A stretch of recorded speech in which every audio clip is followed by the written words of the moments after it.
Always on good behavior.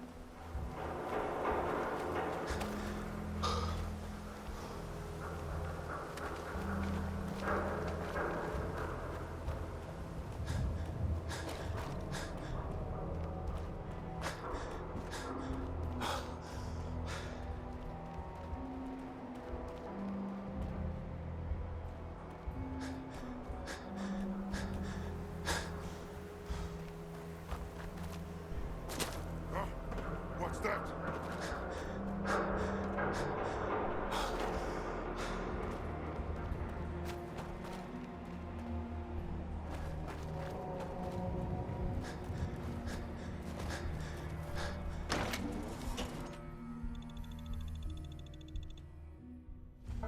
Always on good behavior, aren't you?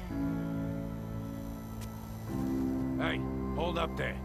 First time in Good Neighbor? You can't go walking around without insurance. Don't you ignore me! Whoa, time out. Someone steps through the gate the first time, they're a guest. You lay off that extortion crap. What do you care? He ain't one of us. No love for your mayor, Finn? I said let him go. You soft, Hancock. You keep letting outsiders walk all over us.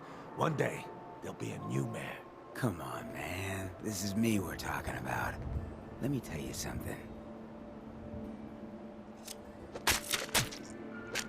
Now, why'd you have to go and say that, huh? Breaking my heart over here. You all right, brother?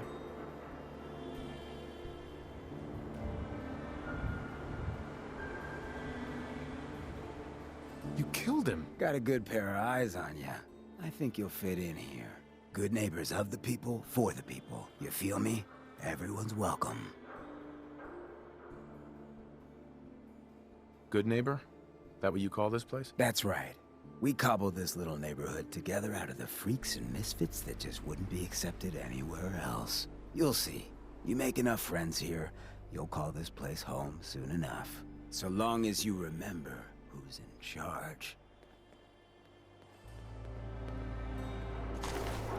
Always on good behavior, aren't you?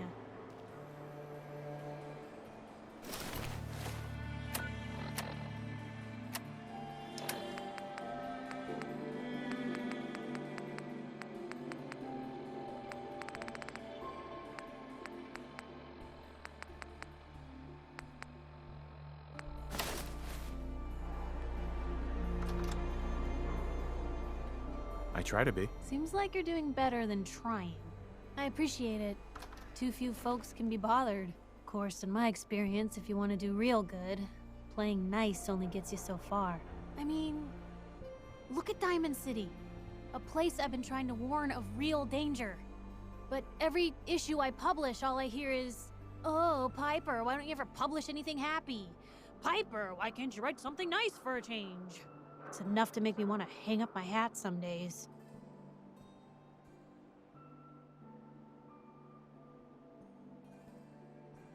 Sounds like it must be exhausting. No kidding. But people, they deserve to know the truth. Sure, it can be scary, knowing what's really out there. A night doesn't go by, I'm not afraid some institute drone will decide today's the day to pay old Piper and family a visit. But it's worth it, because I know the truth. That's what protects us.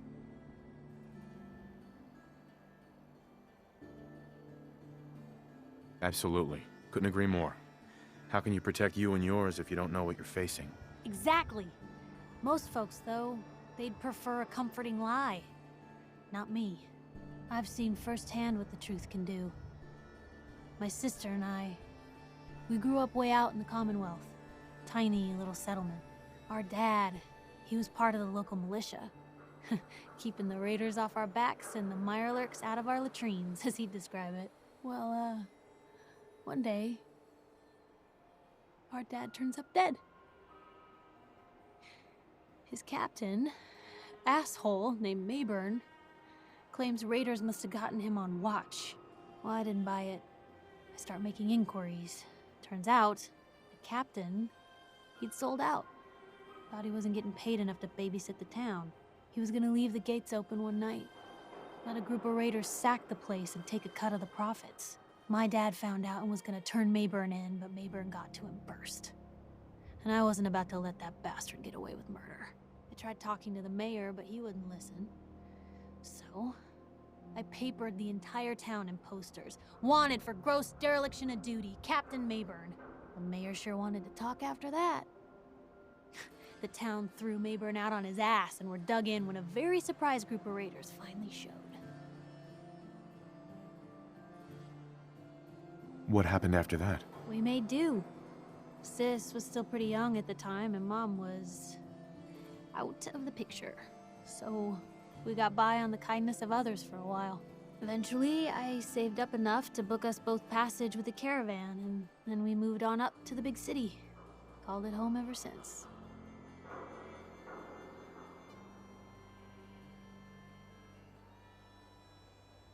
I'm sorry about your dad. Thanks.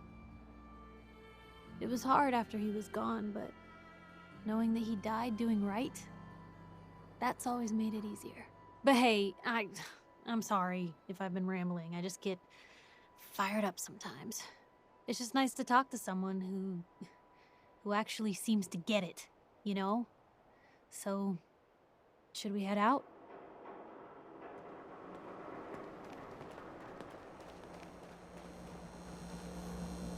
Well, hello.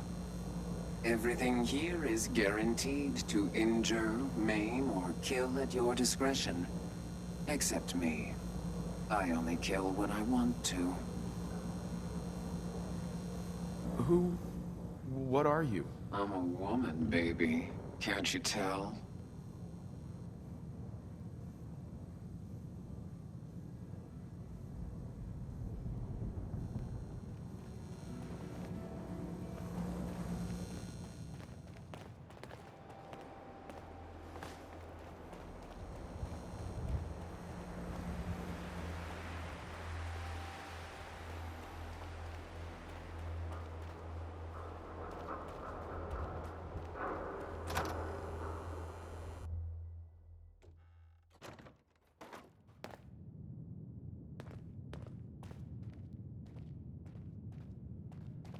Well, well, Mr. Valentine.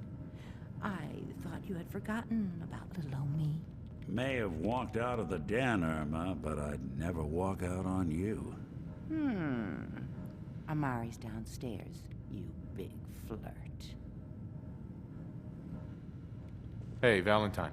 Let's go talk to Amari. Here for Amari? She's downstairs. Hey, Irma. Whatever you and Nick are up to, I don't need to know. Just don't let the big metal softy hurt himself, all right?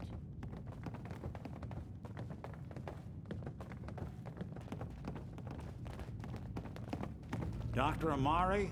Yes? I take it this isn't a social call.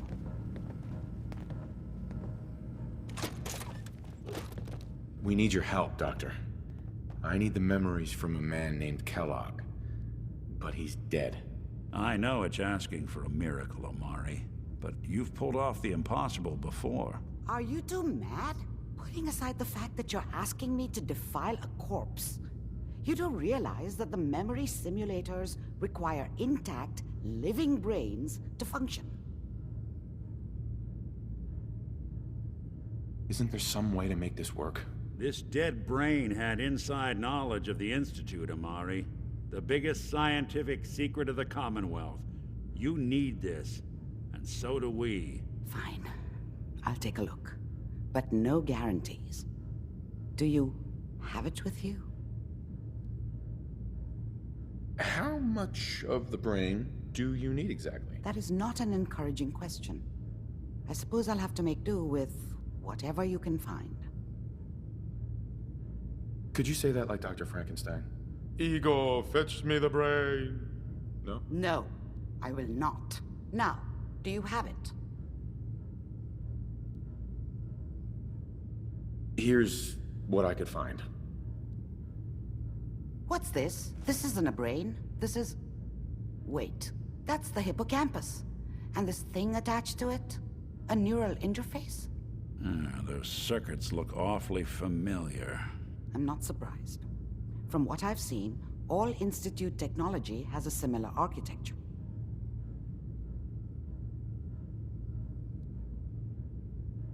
So the brain is still good, right? Possibly. There's no sign of decay, so the tech is probably preserving the tissue, injecting some kind of compound to keep it stable. But there's no way to access the memories inside without a compatible port. You're talking about me, right?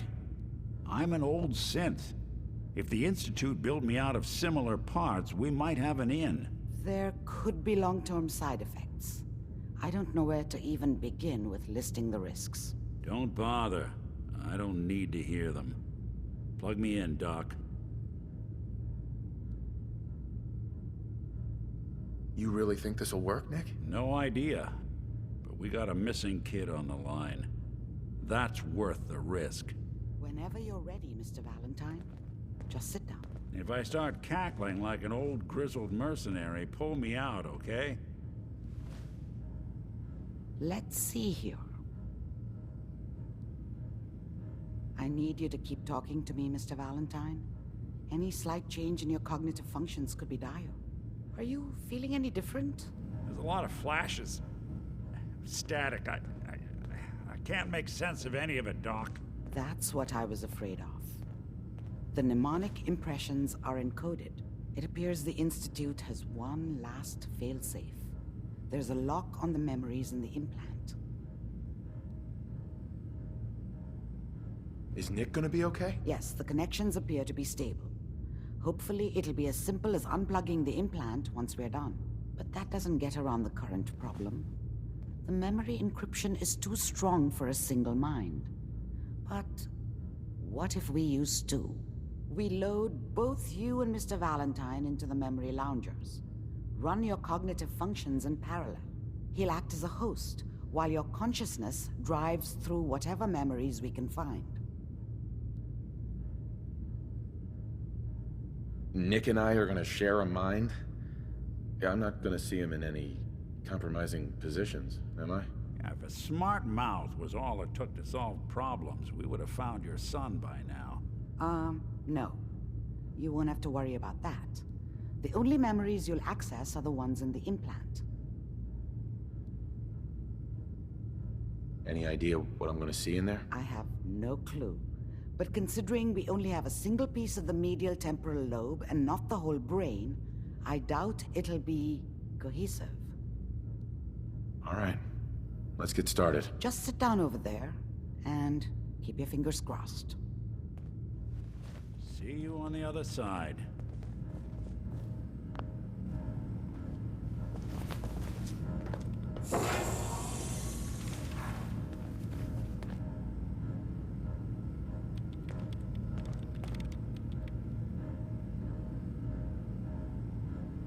Initiating brainwave migration between the transplant and the host. Mnemonic activity coming from the transplant. It's degenerated, but it's there. We're going to load you into the strongest memories we can find. They might not be stable. Just hold on.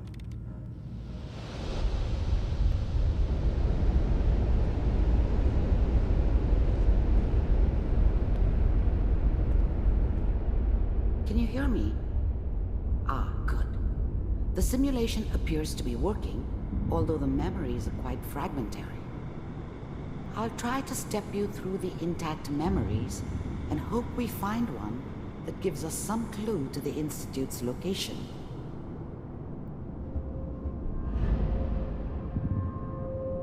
There. This is the earliest intact memory I can find.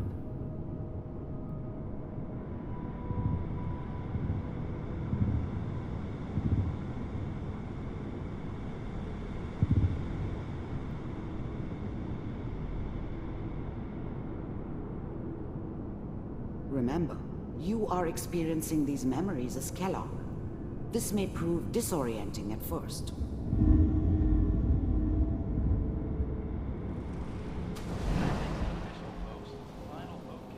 Turn down the goddamn radio! I'm trying to... Mom knew how it was. She wasn't soft, but she loved me in her way. And she protected me from Dad. That cost her more than a few beatings. People always hoping for something better. They usually end up with something worse. was such a dummy back then. What did I know about how the world worked? I think now she wanted me to kill him. I should have. Instead, I ended up running away. I told myself I wanted to find somewhere out from under the thumb of the NCR and all their rules. But really, I was running from the guilt of not protecting her from Dad. Yeah, it doesn't matter now, though. Dad was either drunk or not around. I guess he must have run with one of the raider gangs, but I never really knew what he did. Don't know why Mom was with him. Maybe at some point in his life he wasn't a complete asshole.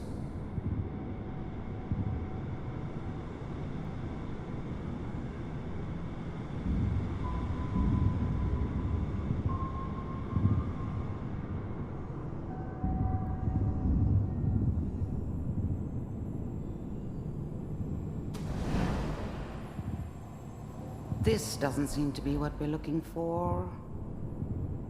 There appears to be another intact memory close to you in temporal sequence. There. Try that one. I was the worst thing that ever happened to her. If she'd never met me, she'd have stayed in the hub, maybe hooked up with someone who didn't kill people for a living. Probably been happier than she was with me. Almost certainly lived longer. The thing about happiness is you only know you had it when it's gone. I mean, you may think to yourself that you're happy, but you don't really believe it. Focus on that petty bullshit or next job or whatever. It's only looking back, by comparison with what comes after, that you really understand.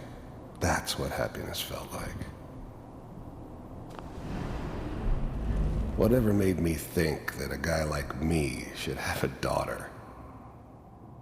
No, I never deserved her. Not for 1 second. It's gonna be fine. You'll see. Let's keep looking. I'll connect you to the next intact memory.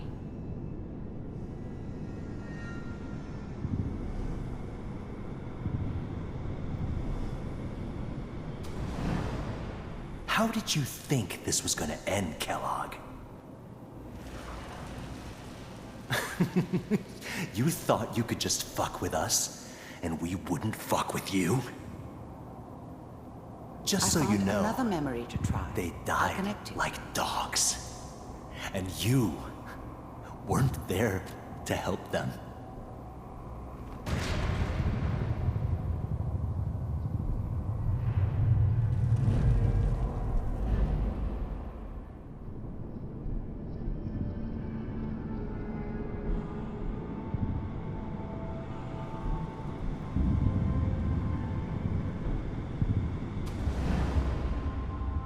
Mind if we...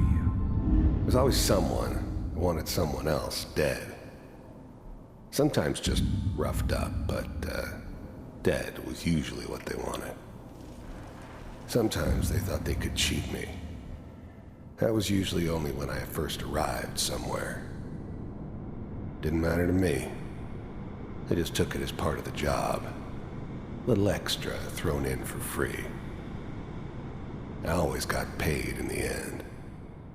One way or another. I don't remember much from that time. It all kinda blends together. There was almost always a bar, though.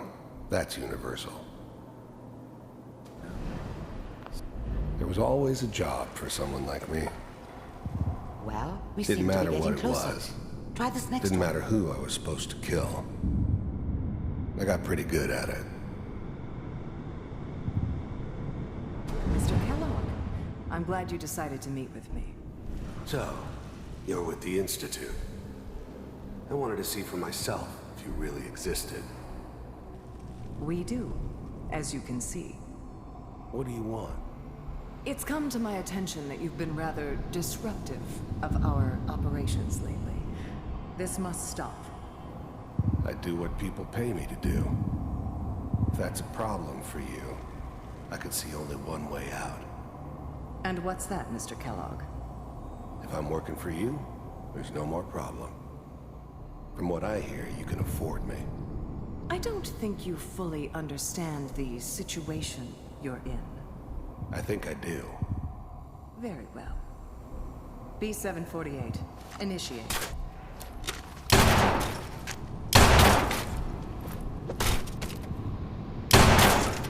Systems offline. Impressive. We may have something to talk about after all. Getting warmer. One of these has got to tell us something. We're running out of brain here. There's one that looks mostly intact. Connecting now. Manual override initiated. Cryogenic state. How's now the Institute's main operator? The eggheads never liked taking orders from... How's now the Institute's main operator in the Commonwealth? If they needed something done, they came to me. It wasn't usual for anybody from the Institute to come along on a mission, so this one stood out. They didn't know then who it was we were grabbing from the vault. Of course, neither did they. Not really.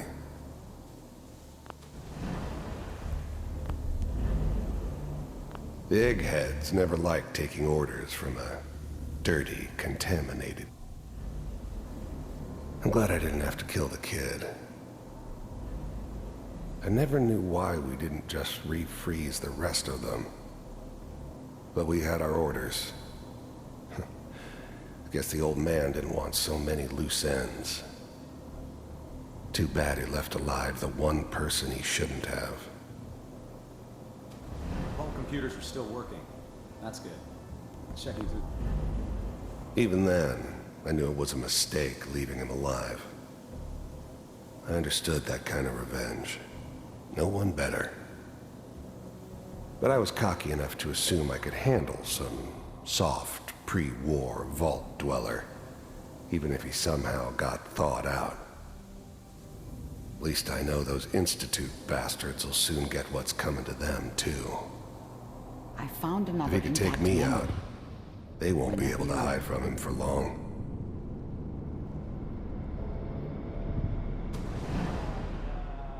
Is that your son? This appears to Wasn't be a my very idea recent to settle memory. down with the kid in the middle of Good Diamond news, I City. think. I thought it was a terrible idea, actually.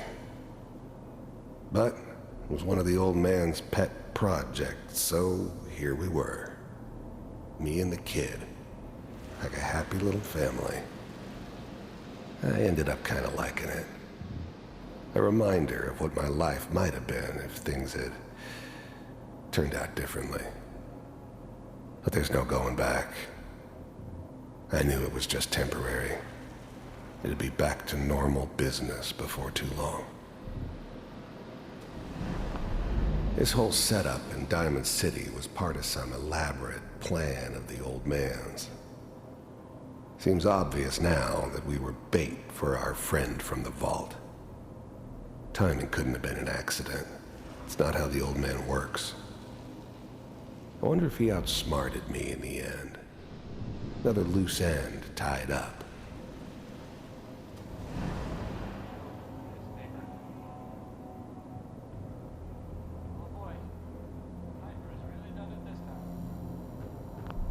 This whole setup in Diamond City was part of some elaborate plan of the old man's.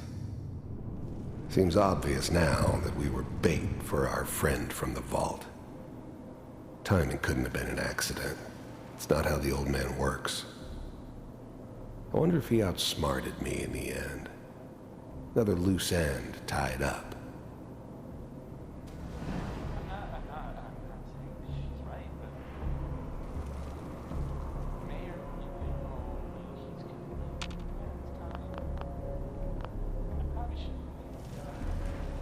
Kellogg. It's okay. One of these days, you're gonna get your head blown off just barging in here like that. Minimizing my exposure to civilians is a priority. Forget I said anything. So what's the big crisis this time?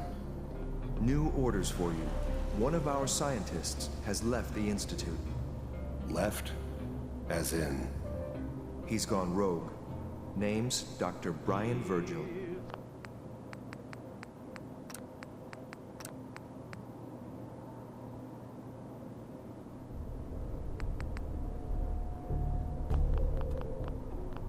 We know he's hiding somewhere in the glowing sea. Here's his file. Wow. Some heads are gonna roll for this. Capture and return, or just elimination? Elimination. He was working on a highly classified program. No kidding. One of the top bioscience boys? Damn. So, I guess you're taking the kid back with you. Affirmative. Your only mission is to locate and eliminate Virgil. You're taking me home to my father? Yes. Stand next to me and hold still. Okay.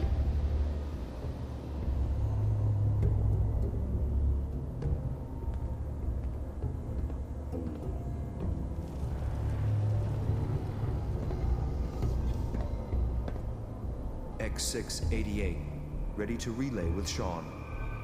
Bye, Mr. Kellogg. I hope I see you again soon. Bye. Teleportation. Now it all makes sense.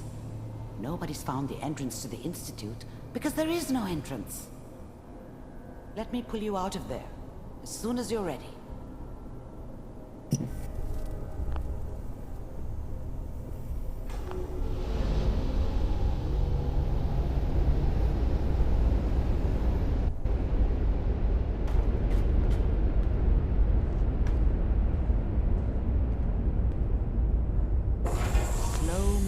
Okay? I don't know what kind of side effects the procedure might have had.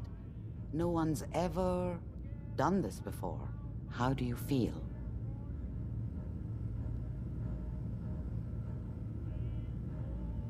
I'm okay, Doctor. Thank you. That's good, but I want you to keep monitoring yourself. We have to be sure there's no long-term damage. Are you ready to talk about what happened in there?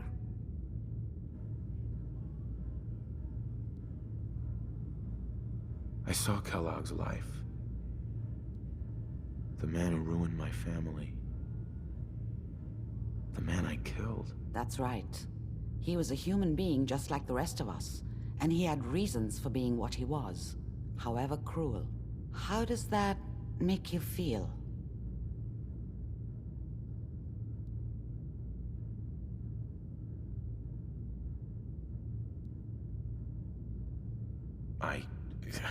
I'm not sure, Doctor. I don't know if there's any right way to feel, either.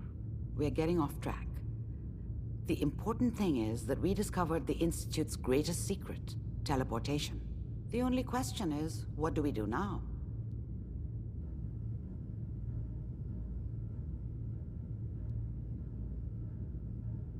That scientist Kellogg was supposed to track down. Virgil, we need to find him. You're right. A rogue Institute scientist could answer all kinds of questions. Where did the memory say he was?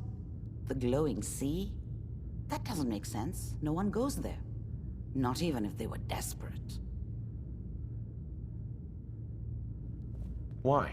What makes the glowing sea so dangerous? The name says it all. Radiation. So much that nothing there could possibly live.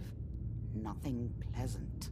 Navigating radioactive hazards is nothing new, but the glowing sea can kill a man in seconds. That's why it doesn't make sense. Virgil fleeing into that hell. The exposure alone.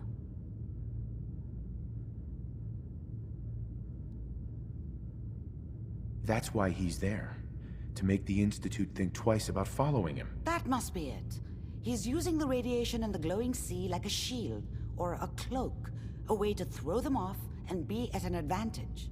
If Virgil found a way to survive there, you'll have to do the same. if you're going to follow him.